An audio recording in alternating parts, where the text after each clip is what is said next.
Здравствуйте, друзья! Вот. Так, сегодня мой рабочий день. Вот я еду домой. Но так как весна, я хочу возобновить вот этот вот разговор обо всем и ни о чем одновременно.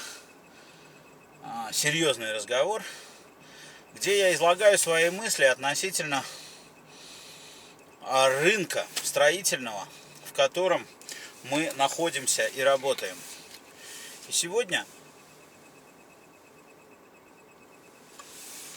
мы поговорим про застройщиков в Санкт-Петербурге, которые продают квартиры. В общем, я не могу всех под одну гребенку, но я буду говорить, скажем так,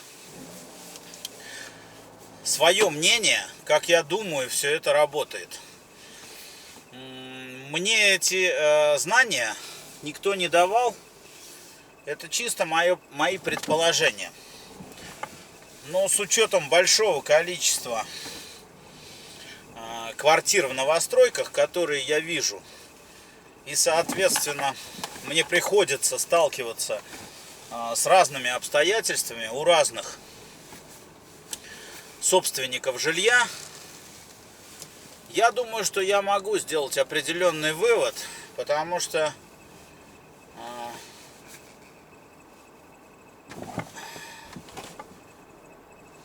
мне кажется, на 90 с лишним процентов это все правда, то, что я говорю. Но подчеркну, это мое сугубо личное мнение. Если кто-то с этим не согласен, оставайтесь при себе, при своих. Ничего в этом страшного нет. Вот у меня был клиент, мы делали квартиру, это было около 5-6 лет назад, в ЖК «Классики». А клиент, в общем-то, мог себе позволить любую квартиру в Петербурге. Сам он из Москвы, у него в Москве несколько квартир. И вот они приобрели квартиру на Петроградской стороне. И мы так вот как-то разговорились, и он показывает с окна, а у него из окна привилегию видно. И он показывает на привилегию, представляешь, говорит, вот на набережную квартир уже нет. Предлагают только те квартиры, которые смотрят во двор. И ценник, он тогда сказал, там около 600 тысяч за метр квадратный. Это было, скажем так, еще до сдачи в эксплуатацию. То есть это вот предварительные продажи ЖК «Привилегия». Я не могу, конечно, судить, правда это или неправда. Я просто в художественной форме все это воспроизвожу.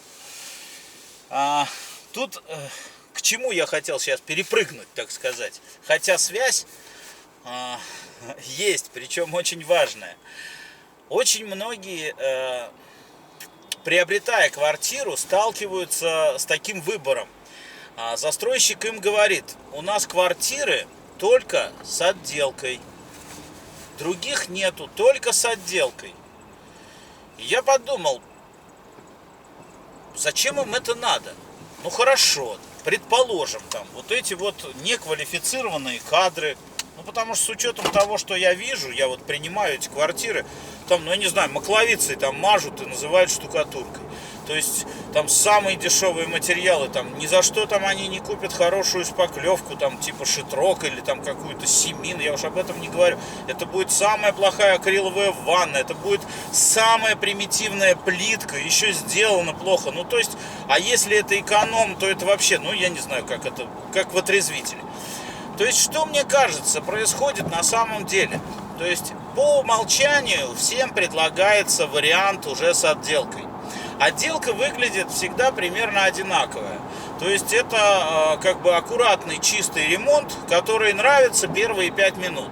Далее ты в нем находишься, и уже зависит от того, насколько у тебя как бы опытный взгляд, либо ты делал уже ремонт, либо ты никогда не жил в таком ремонте, либо ты когда-то его сделал плохо, и для тебя этот ремонт является, ну, просто под впечатлением покупки квартиры очень многие люди неадекватно смотрят на те вещи, которые нужно очень глубоко детализировать, понимаете? И, соответственно, от застройщика сразу запрос. У нас вот есть с предчистовой, например. Или сначала они говорят, у нас есть с чистовой отделкой. Не знаю, там ЖК Капитал, там ЖК Приморский квартал. Я не знаю, у всех разная история. Кто-то там, но самое интересное, что я очень от многих заказчиков слышал, а у них нет без ремонта. То есть и начинается, то есть мы там начинаем снимать эту плитку, начинаем снимать эту штукатурку, и там я реально вижу там в этой штукатурке, вот, например, ЖК Капитал, это было тоже лет 5 назад, там известковый раствор. Последний раз известковый раствор мне встречался там в нулевых, там в 96-м году, там привозят там известняк, в него добавляешь немного цемента, это малярша-штукатурша его накидывает, им штукатурит, а там целый дом, там 1000 квартир заштукатурены вот этим вот сыпучим материалом, то есть практически песком, то есть дешевой вот этой штукатуркой. И, ну, это, я не помню, в каком году это было, но уже вот там, я не знаю, 15-й, 16-й или 16-й, по-моему, год был, да. И меня все это удивляло. То есть тут же стоит этот отвратительные подоконники, эти откосы из сэндвич-панелей в ужасном состоянии, все криво. И я спрашиваю, а зачем вы взяли эту квартиру? А нам сказали, что у нас других вариантов нет. То есть у нас все квартиры... Что, я думаю, на самом деле происходит? То есть застройщик выделяет в первую очередь... Когда прорабы ходят и принимают вот эти квартиры, он смотрит, ага, вот эта квартира хорошая, смысл в нее делать отделку. Монолит сделан ровно, то есть как бы коммуникации сделаны ровно, там вентиляционные вот эти вот шахты стоят аккуратно, то есть стены тоже делаем ровно. И, скажем так, это хорошая квартира, это похуже, это вот еще хуже, то есть... У прорабов, которые работают, есть своя классификация. То есть они разделяют квартиры, например, там на 3 категории, или на 4, или может быть на 5, никто не знает. То есть есть совсем плохие, есть получше и есть замечательные квартиры. То есть вот эту квартиру мы продадим там вообще по блату только отдадим, она смотрит там, скажем так, на берег. В привилегии, вот, и она там вообще не имеет цены. Вот эта квартира у нас, значит, более-менее нормально, ее просто кидаем в продажу простому народу. Там вот эти квартиры отдаем в ипотеку, они там безобразные какие-то. А вот это идет под отделку там, и отдаем в руки там каких-то субподрядчиков, которые там шлепают за копейки, скажем так, эти квартиры. Я так думаю, что устроено, в общем-то, так. Но это внутренняя хозяйственная часть любого застройщика. То есть это за 7 печатями. Конечно, это никто не должен знать никогда. И, в общем-то, я уверен, что это проходит только по каким-то документам, либо по, скажем так, внутренней хозяйственной части. То есть это секрет фирмы, который ни в коем случае не должен выходить наружу.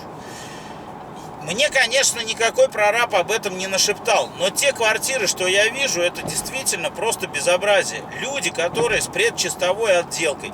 Причем, я уверен, там классифицируют даже, ага, приезжий хочет купить эту квартиру, значит, вот эту ему дадим.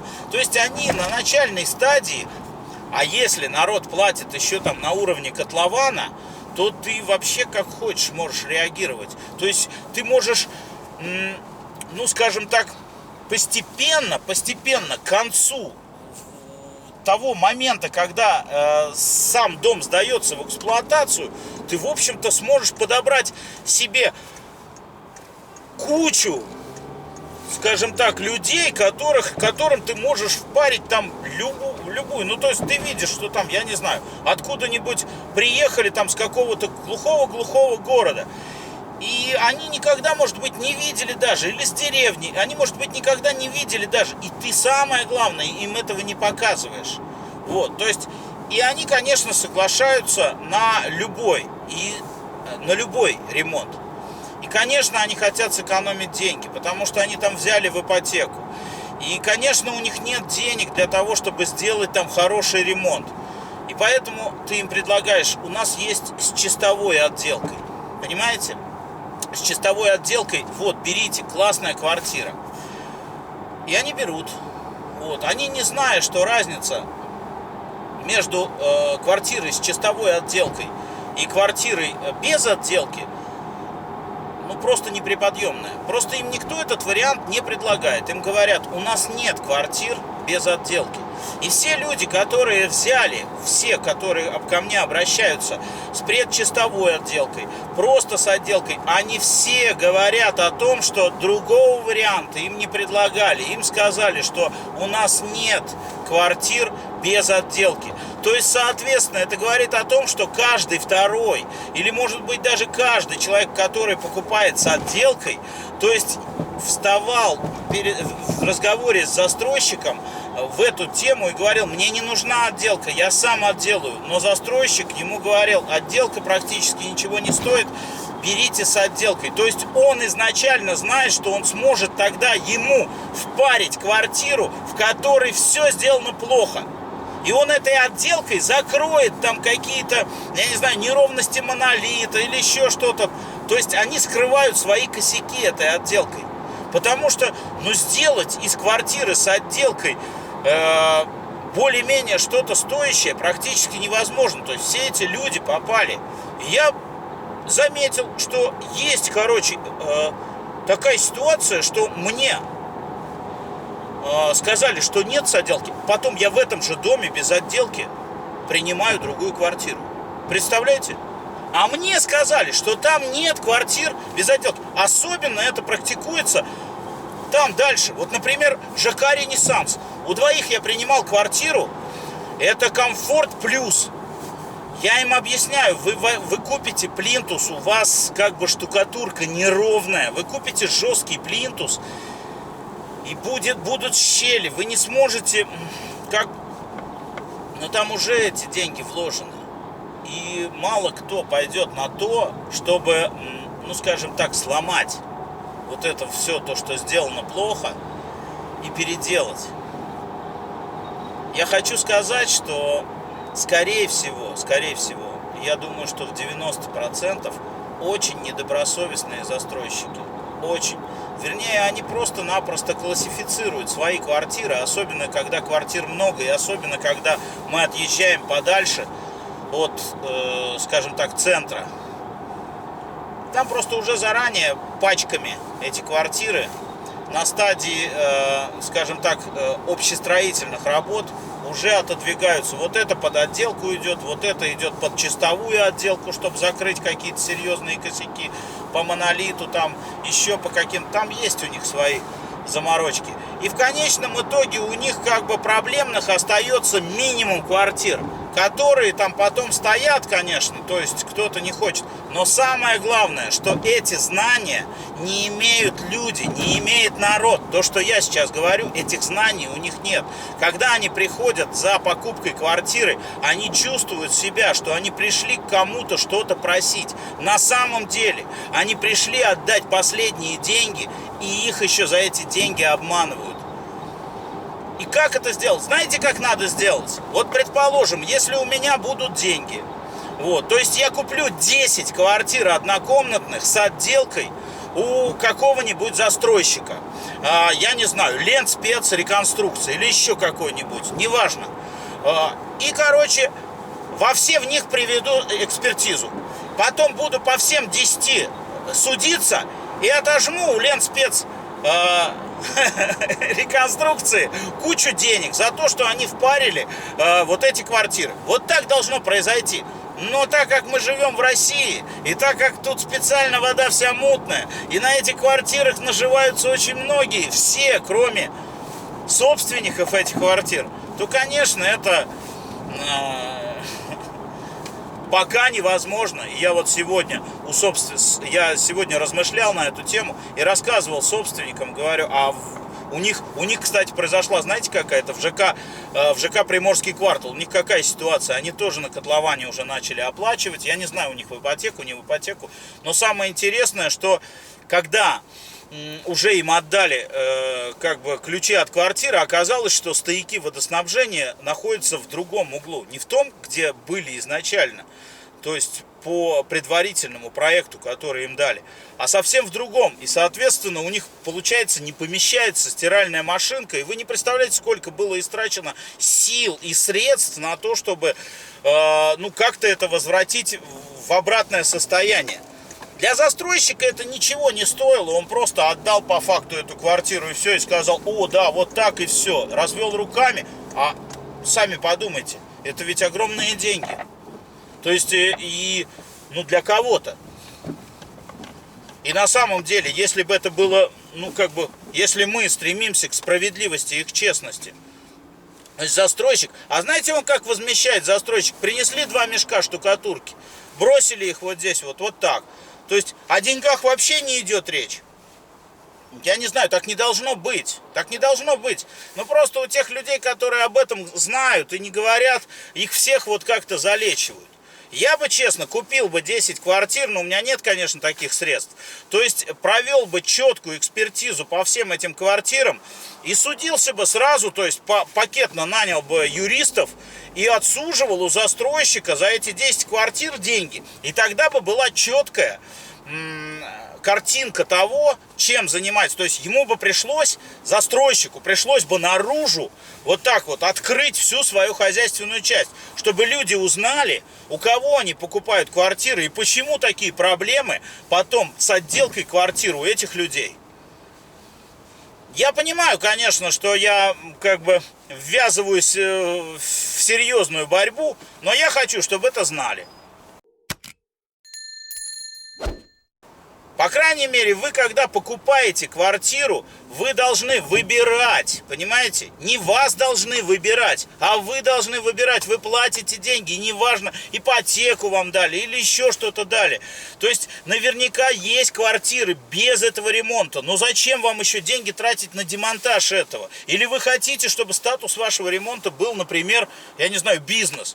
А у вас там косметика, которую уже никак не исправить. Там штукатурка неровная, там она по снипам-то идет на 4 миллиметра, откосы могут падать. Это как понять? Как вы подстыкуете потом даже обои?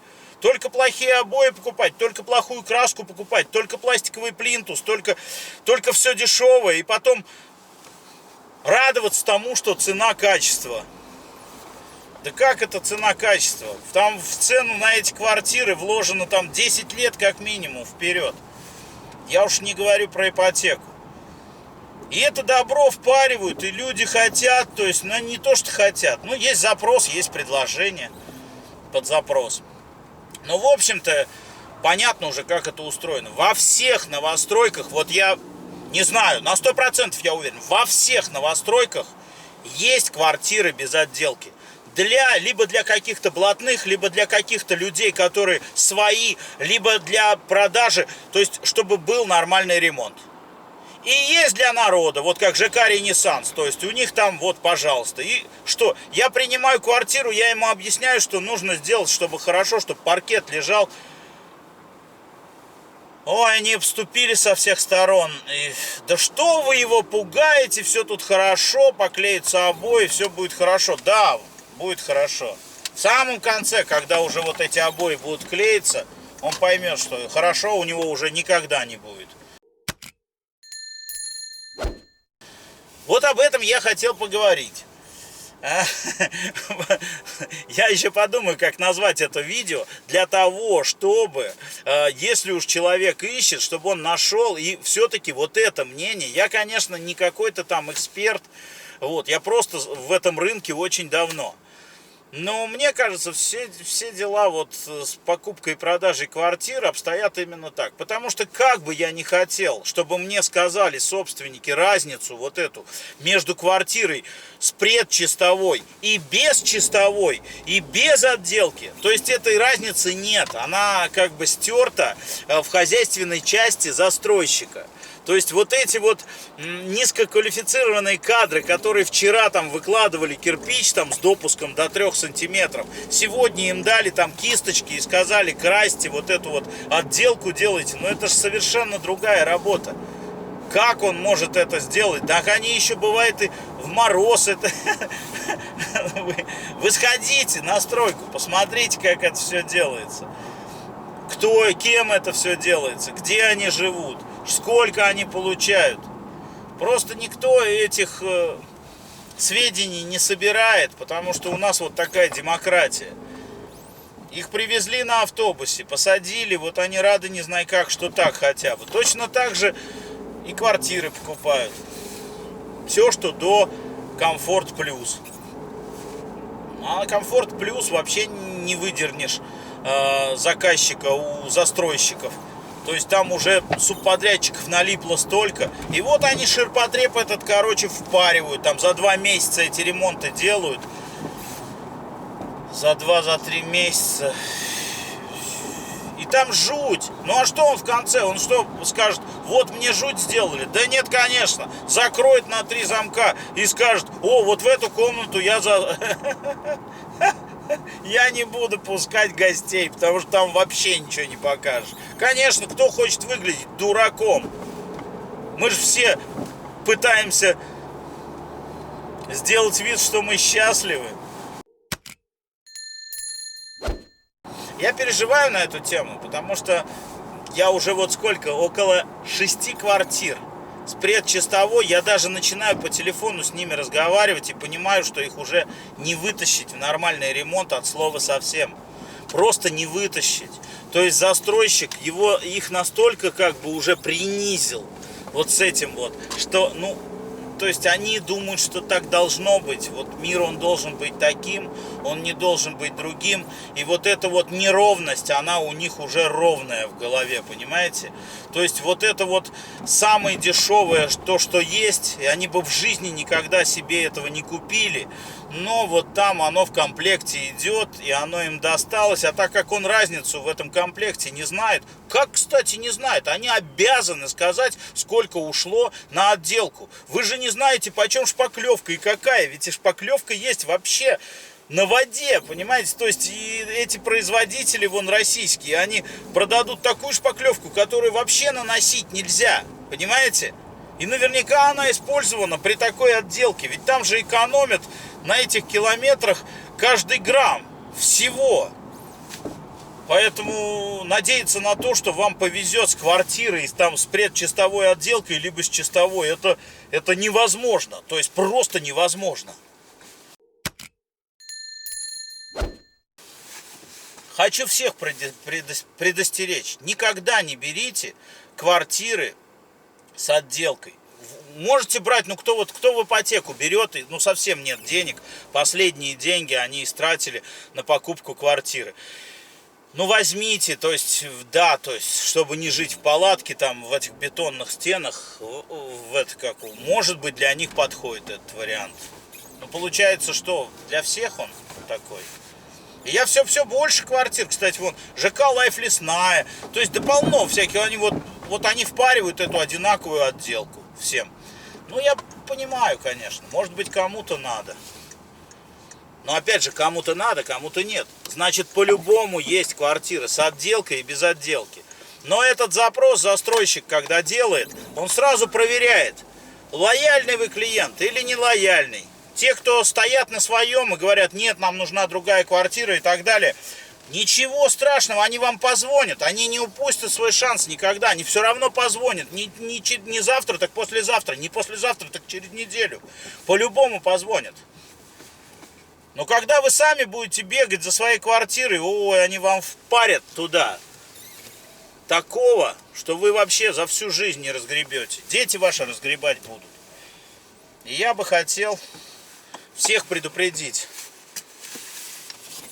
о том, что у вас есть выбор. Всегда есть выбор. И не нужно себя успокаивать теми фразами, что ну а что поделать. Извините, это недвижимость. Больше вы, может быть, в этой жизни ее не купите себе. Ну так смотрите, все, детализируйте, слушайте профессионалов.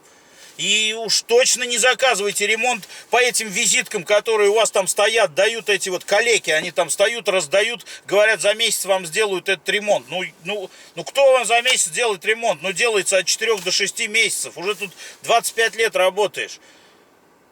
За 2 месяца что вам сделают? Тяп-ляп, вы как потом жить-то будете? Вы ни мебель не поставите, ничего, то есть и будете ругаться всю жизнь в этом ремонте жить. Всего доброго. Пока-пока.